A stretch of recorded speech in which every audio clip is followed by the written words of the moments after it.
এখানে সভাপতি নেই, আপনারা সভাপতি। সভা আপনারা চালাবেন, যখন মনে হবে যে ঝাঁপ বন্ধ করতে হবে বলে দেবেন। ডোজ বেশি হলে তো যে রোগী তার ক্ষতি হবে। আর আমি যদি ডাক্তার বলে নিজেকে ধরি, ঠিকমতো রোগ নির্বাচন করতে না পারলে পেশার অর্থে আমিও নিজের প্রতি অবিচার করব। ফলে বোঝাবুঝি একটা হয়ে গেল যে ঝাঁপ বন্ধ করতে চাইলে আপনারা বলবেন। তার প্রথমে সকলে মিলে হাততালি দিই। দেখুন, হাততালি একটা ছোঁয়াচে রোগ। টিভির দৌলতে খুব বেড়েছে, জোরসে হাততালি। আমি কিন্তু হাততালি পাওয়ার অধিকারী হিসেবে প্রকৃতিকে সামনে আনতে চাইছি। প্রকৃতি যে সুযোগটা দিল চোখ রাঙাবার পর, সেটার জন্য হাততালি তার পাওনা। তবে হাততালি একটা মানে আছে তো। নতুন গায়ক হলে সহজে উঠতে চায় না, লোকেরা হাততালি দেয়, সে মনে করে তাকে বোধহয় আরও গান গাইতে বলা হচ্ছে। আসলে লোকেরা হাততালি দিচ্ছে গান বন্ধ করে উঠে যাওয়ার জন্য। আমার এটুকু বোধ আছে, হাততালি দিলে আমি বন্ধ করে দেব। ফলে যখন থামতে হবে, জানান দেওয়ার পথ হচ্ছে হাততালি দিয়ে দেওয়া। छोटी सी मुलाकात पैर बन गई, पैर बन के गले का हार बन गई, या हिपी हिपी या। এই তোদের নাচতে ইচ্ছে করছে রে, ছোটদের নাচিয়ে দিচ্ছে সুর। শিশুকাল হতে বধুর সহিত পরাণে পরাণে দেহা। হাততালিও নেই, নাচও নেই। তাহলে বাজারে দুধ আছে, মদ আছে। আমি সাহিত্য সবাই করছি। সাহিত্যের বিষয় যে জীবন, সেটা সম্পর্কে মূল্যায়ন তো হবে কবিতায়, গল্পে, গানে, নাটকে, প্রবন্ধে, উপন্যাসে, চলচ্চিত্রে, এমনকি বলবো টিভি সিরিয়ালগুলোও চলচ্চিত্রের মতোই। জীবনের রূপায়ণ নিয়ে সাহিত্য সভা। আমি সে জীবনের রূপটাকে এনে দুধ আর মদের পার্থক্যটা শুরুতে বলতে চাইছি। আমি জানি মদ আপনারা খাবেন। আপনারা মানে আমি স্কুলের ভেতরকার লোকজনের কথা শুধু বলছি না, গোটা পৃথিবীর মানুষজনের কথা বলছি। যুগ যুগ ধরে চলেছে, এখন বাড়ছে। মনুষ্যত্বকে দ্রুত নিশ্চিহ্ন করার এমন সহজতম ওষুধ আর নেই মদ ছাড়া। মদ খেলে তবে তো ধর্ষণ হবে, তবে তো ছুরি, তবে তো আগুন লাগানো। ফলে মদ থাকবে। ছোটি সি মুলাকাতের মতো গানটার আমি ত্রুটি বলবার জন্য বলছি, আমি সুরটা বলে যাচ্ছি, সুর নাচিয়ে দিচ্ছি। এই যে স্কুলের ছেলেরা সরস্বতী বিসর্জনের সময় এরকম পেট নৃত্য করে, সবকটা ক্লাবের ছেলেরা সারা রাত ধরে অর্কেস্ট্রা করে 15-16টা চোং নিয়ে, অন্নপ্রাশনের ভাত যদি থাকে বের করে দেওয়ার মতো খিচুড়ি যায় নাচের মধ্যে আসে। সুরের মদ দিয়ে কিন্তু গোটা পৃথিবীকে আজকে নাচিয়ে দেওয়া হচ্ছে।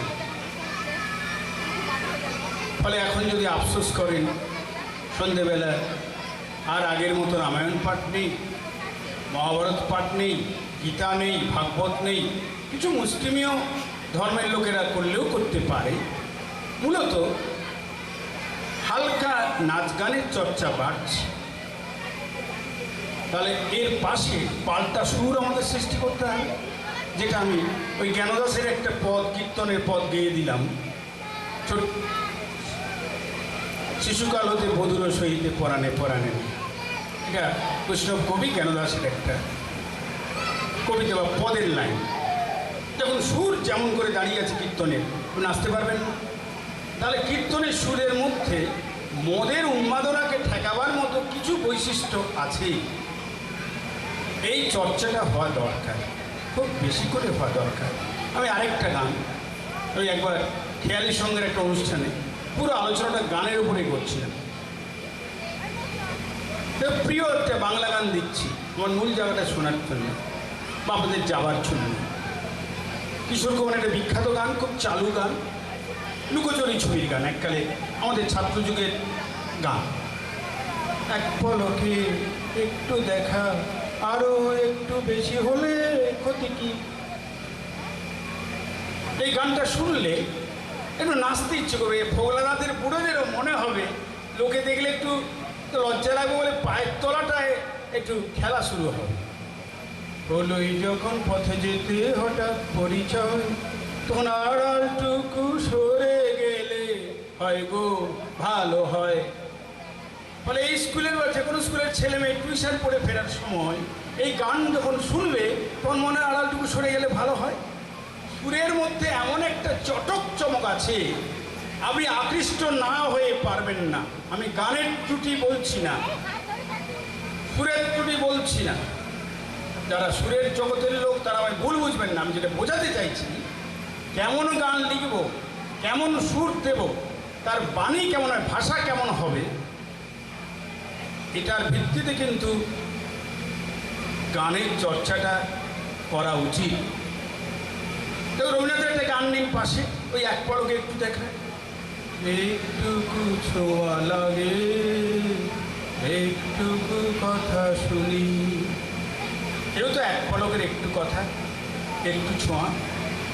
কিশোর কুমারের ওই গানটা আর এই গানটা পাশাপাশি রাখলে, রবীন্দ্রনাথ কি খুব বোকা ছিলেন? প্রায় 1000 গান লিখেছেন। নজরুলের সঙ্গে তার গানের সংখ্যা নিয়ে তর্ক বিতর্ক আছে, নজরুলেরও প্রায় ওইরকম সংখ্যার গান। ওই এরা তো তেমন সুরটা দিলেন না, তেমন বাণীটা দিলেন না।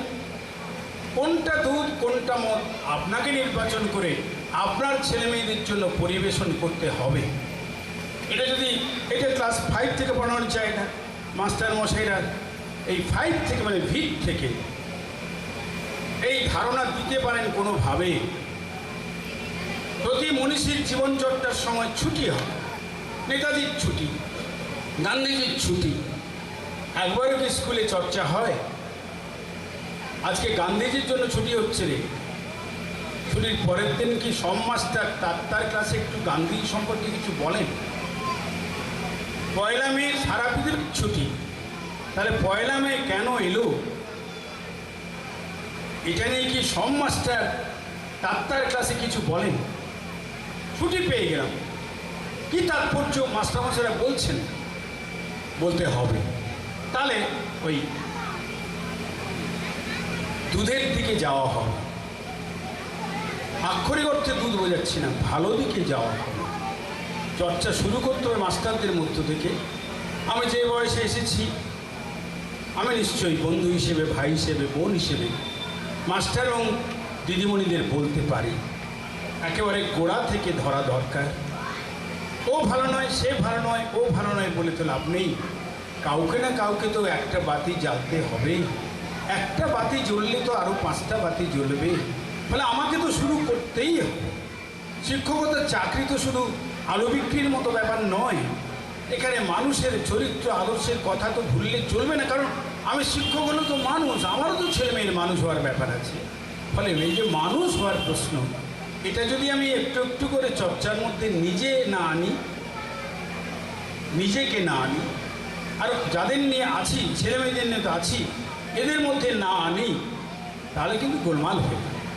ফলে আমার আজ পড়ন্ত বেলায় এই কষ্ট হচ্ছে খুব। এখনই তপন মণ্ডলের সঙ্গে কথা হচ্ছিল যে কি পৃথিবীতে আমরা আছি, কি পৃথিবীতে আমরা আছি। ফলে আপনি রবীন্দ্রনাথের গানের চর্চা শুনলাম, রবীন্দ্রনাথের গানের শিল্পী এসেছেন, চর্চা হবে। তাহলে দুধটা কেন ভালো করে খাবেন না? নজরুলের গানের চর্চা কেন করবেন না? ওই এক পলকের গান নজরুলেও আছে, পথ চলিতে যদি চকিতে, এরকম গান। চকিতে দেখা হলাম, কিন্তু এক পলকে একটু দেখার মতো তো নাচিয়ে দেওয়ার মতো ব্যাপার নেই।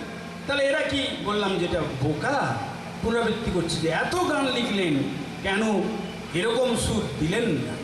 সারা রাত ধরে অর্কেস্ট্রা 16টা চোঙে নাচার মতো উন্মাদনা সৃষ্টি সুর এরা দিলেন না কেন? এদের কি উচ্ছল সুর নেই? আছে, কত কত গান আছে রবীন্দ্রনাথের, কত কত নজরুলের গান আছে, রাগভিত্তিক গান। উন্মাদনা উচ্ছলতা মানে রুচিহীনতা নয়, সজীবতা মানে উলঙ্গ হয়ে ছুটোছুটি করা নয়। এই যে জায়গাটা, এই যে চেতনার মান চলে যাচ্ছে, আমি একটা সুরের জগৎ ধরেছি, এখানটাতে আক্রমণ হচ্ছে বেশি বলে, সর্বত্র হচ্ছে। সারা পৃথিবীর চিত্র দেখুন, ধর্মের নেতারা ফুরিয়ে গেলেন। পৃথিবীর সবচেয়ে প্রাচীন জীবন্ত ধর্মের নেতা সিদ্ধার্থ, বুদ্ধদেব যিনি হয়েছিলেন। আমার একটা কথা সবাই ভাববেন, জীবনের শেষ মুহূর্তের কথাগুলো হচ্ছে তো, আমিও প্রায় 75 ছুঁই, মানে 75তম বর্ষে উপস্থিত হয়ে আমার নিজের উপলব্ধিটা খোলামেলা রাখতে চাই। যে সিদ্ধার্থের ছোটবেলার জীবনে দেখেছি, একটা হাঁসকে তীর দিয়ে মেরেছে তার দাদা দেবদত্ত। সিদ্ধার্থ হাঁসটাকে কোলে তুলে নিয়ে তীরটা বের করে দিয়ে রক্ত মুছিয়ে দিচ্ছে। দেবদত্ত বলে, আমি তীর মেরেছি, হাঁস আমার। সিদ্ধার্থ বলছেন, পশুকে হত্যা করার জন্য তোমার তীর, তোমার দম্ভ, এ পশু তোমাকে দেওয়া যায়। আমি প্রেম দিয়ে, আমি মমতা দিয়ে একে বাঁচাতে চাই, এই হাঁসটা আমার। ফলে দেবদত্ত আর সিদ্ধার্থের লড়াই সারা পৃথিবীতে চলছে। আমার অনুমান, এই 75 বছরের বয়সে অনুমান, পৃথিবী দীর্ঘদিন ধরে দেবদত্ত এবং সিদ্ধার্থের লড়াই চালিয়ে যাবে। সিদ্ধার্থ যদি রাজ্য না ছেড়ে ওই কপিলাবস্তু এলাকার মধ্যে থেকে কি করে তার যে বক্তব্য, পানং না হানে, প্রাণীকে হত্যা করো না, প্রেম ও করুণার বাণী তার পালি ভাষা করতে আছে, অন্য ধরনের ভাষা, নিজের জীবনে কাজের মধ্যে রূপায়িত করতেন, তাতে পৃথিবী বেশি উপকৃত হতো। কারণ তার নির্বাণ তত্ত্ব কি ব্যাপার, কোথায় যাব, কি করে হবে, কে আয়ত্ত করবে, তার কোনো নিশ্চয়তা নেই। কাজের ভেতর দিয়ে সিদ্ধার্থ কিন্তু জীবনে প্রতিষ্ঠিত করে দিয়ে যেতে পারতেন প্রেম কাকে বলে। সিদ্ধার্থের পরে ধরুন বড় নেতা মানে যিশু, প্রেম করুণা, প্রাণটা দিয়েই দিলেন।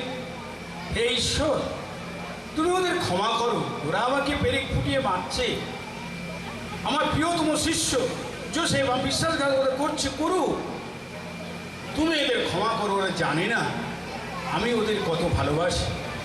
হাসতে হাসতে রক্ত ঝরিয়ে পৃথিবীতে নিষ্ঠুরতম হত্যাকাণ্ডের সাক্ষ্য দিয়ে চলে গেলেন যিশু।